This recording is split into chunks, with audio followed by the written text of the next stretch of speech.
Brandon's Baseball Vlogs. I'm going to do the sports interview with my friend Randy. We're going to talk about how spring training is going, about the injuries that have been happening, and how DJ LeMahieu just got a grade 1 or grade 2 calf hamstring strain in his calf, and how he's going to miss significant time, and how the Yankees should call up George Lombard Jr., who's 19 years old, who's been having a great spring training. And honestly, I think the Yankees should. We're going to be also talking about how the Yankees are overcoming these injuries, even though they're really annoying that we keep having injuries, but still. And about how we're 24 days away from opening day. We're 23 days away from opening day, 23 or 22. And about how Soto is doing okay with the Mets in his spring training with the Mets, and how he's doing okay, and how the Mets and Yankees series are going to be awesome. Red Sox, Yankees, Astros, Yankees. We're going to be talking about all of that, and we're going to be also talking about how the players of each team are doing really good, and how we're also going to be how the teams are going to be very successful and everything. And here is my friend Randy. Here's my friend Randy. What's up? Got me some Starbucks. Nice. I want to know, what's your honest opinion on the DJ LeMahieu news? His MRI came back. Thankfully, nothing broke, but he has a strain, a grade 1 or grade 2 calf hamstring strain. But because of that, he's going to miss significant time. But he's honestly a great player. I have his postseason 2019 jersey. He's an AL batting title champion and an NL batting title champion. He's the first one to have 2 titles in both leagues, the first player to do it in both leagues. And since 2019 and 2020, since he won it those 2 years, he hasn't been the same player. He hasn't been able to stay healthy since, but he's been trying hard every day to stay healthy, and this is just a big blow to him. I mean, he played for what team before he was Yankee? He was with the Colorado Rockies for a really long time, and with the Cubs and Padres, but he's a really great contact hitter. He gets more base hits more than... I have to say about contact hitters. Okay, so about contact hitters. They are DJ LeMahieu. That's what I'm saying. Like, their position has really good value. So contact hitters in sports and baseball, in general, they're really value in the game of baseball.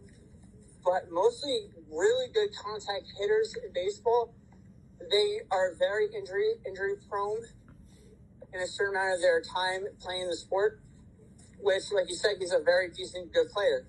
Yeah, he is really great. Not taking that away from him. He's trying to stay healthy. That's a good positive motive. Trying to stay healthy. But it's like when you're playing a sport, how are you going to stay healthy? Because things happen on the field, on the court, on the rink.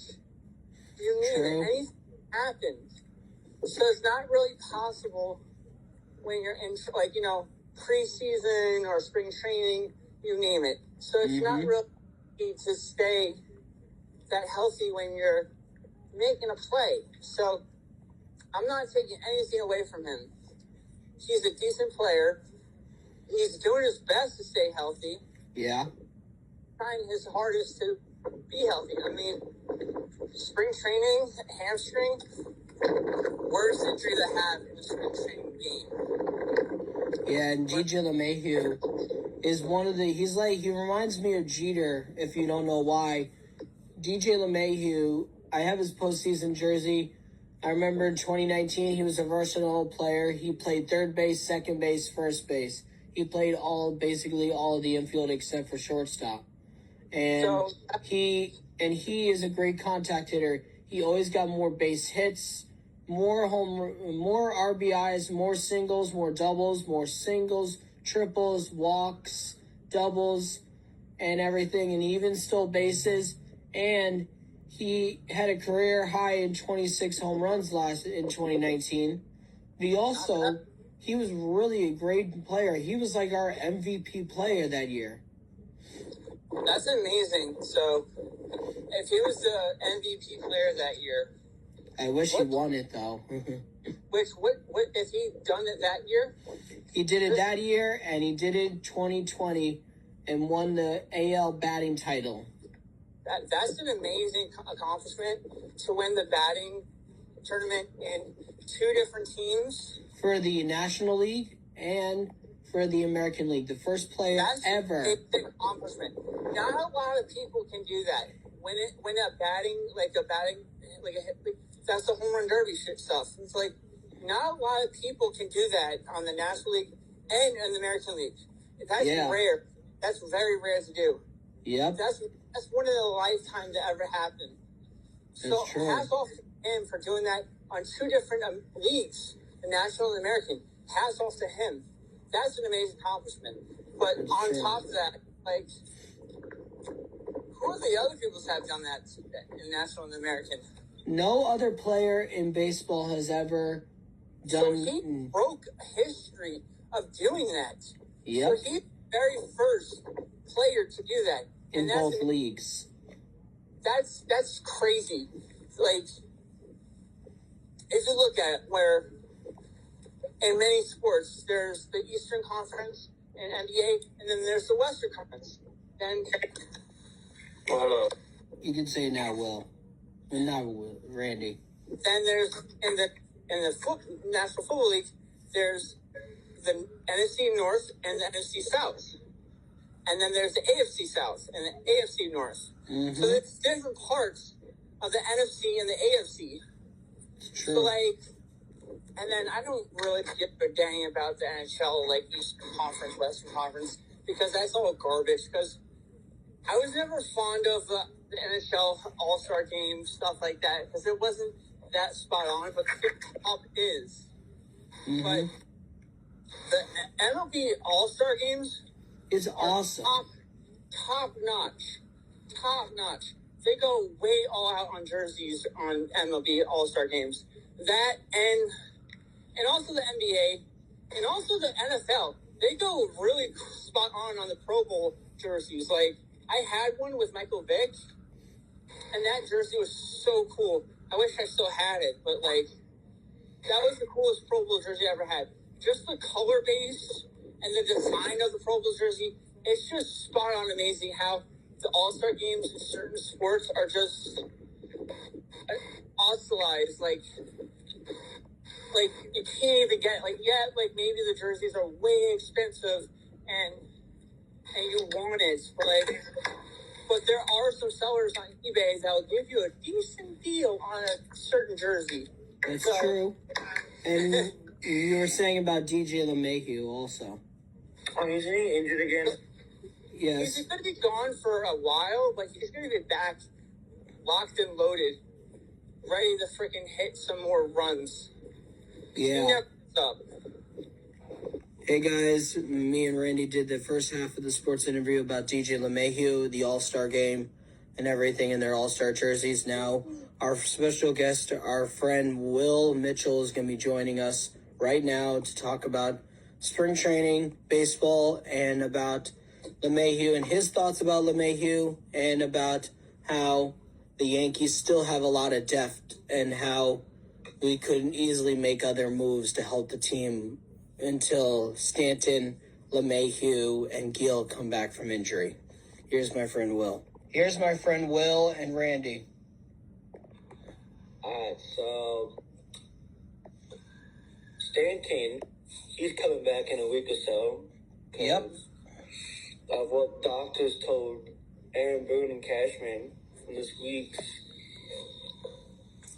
up in New York. So yeah, he's gonna be back. That's true. Definitely hitting some bombers again. That's true. LeMahieu, I don't know. He had an iffy season last year, so It was all right, not as bad, but he still had an okay season. He had a decent season. He just has to And focus on rehabbing his calf and everything. All if he doesn't do steroids, he's good. Yeah, he's never done steroids ever. We don't want to go down that route, Randy. That's I'm true. just saying, like I'm just saying in general, not a lot of players do it, but some players do steroids after the injuries just because they want a full recovery. I mean, there is a medication steroids that's different from Like injection. in baseball, they say medical steroids are okay to use. That's saying if you're using medical steroids, that's fine. But the illegal enhanced steroids, that's not fine. Yeah. And I want to know, you guys want to know what your guys' honest opinion is about how Stanton had a postseason for the history last year with 7 home runs in the postseason last year, over 24 RBIs, a .290 batting average, like 20 hits, and that Stanton passed Babe Ruth, Reggie Jackson for the most home runs in postseason history for the Yankees and Yankees franchise history last year, and how this could be a big loss for Stanton and the Yankees because Stanton is going to be starting the season on the injured list. I mean, if he gets better, since he's come back this week and he gets better, And rehab probably slowly. he won't start on the injured list. Aaron Boone announced he will. God damn it, Aaron Boone. And what is your guys' thought of the postseason he had for the histories last year? Wow, that dude. He carried us last year in the postseason. He carried us, and then he and what's our shortstop's name? Volpe. Volpe, yeah, he's the one that hit the grand slam with 2 outs. So Yeah, he and Volpe carried us. Which made us win Game 4, but. And Randy, what is your thought about the history postseason that Stanton had for us last year? I mean, you just gotta focus on his health. That's me. Mm-hmm. True. And what is your thought about how Stanton passed Babe Ruth and Reggie Jackson for the most home runs and RBIs in postseason history in Yankees franchise history? What is your honest opinion on Stanton doing that, Randy? I mean, that's amazing. I mean, records are made to be broken, so that's amazing. And what do you think of it that he passed the great Bambino, who was a former Boston Red Sox, and Mr. October, Reggie Jackson? I mean, records are made to be broken, like I said. And Will, what is your thought of Stanton being the ALCS MVP and having a historic postseason? Backing up on piggybacking on what Randy said, every record should be broken. True. Because Aaron Judge broke the home run record in 2022. That's true. He passed Babe Ruth's 60 home run. He passed Roger Maris with 61 home runs. Now Aaron Judge has the record. The title is 62. It's the American. Well, he holds the record without using steroids. Yeah. Yeah. He's the first player. Those who's breaking the record did use steroids, and yet again, no one gives two shits about them. Yeah, and what were you going to say, Randy, about Judge? I'm going to say comments in the comment section. Who do you think, which team will come up and tie it up the record with the New York Yankees, or who do you think will tie it up and then beat the record how many World Series the Yankees have? Just comment and give us your honest opinion. We would love to know that. True. And I want to know this, you guys. How many wins do you think the Yankees are going to have this year? Because they're still looking to be the better team in the American League and going back to the World Series this year. Well, I feel like the Yankees got screwed last World Series because, I mean, Juan Soto wasn't playing his best in his prime. He wasn't. So, and he Juan Soto fucked the Yankees over. He blames Aaron Judge. So, and he had the audacity. Hey guys, this is Brandon's Baseball Vlogs. I'm going to do the sports interview.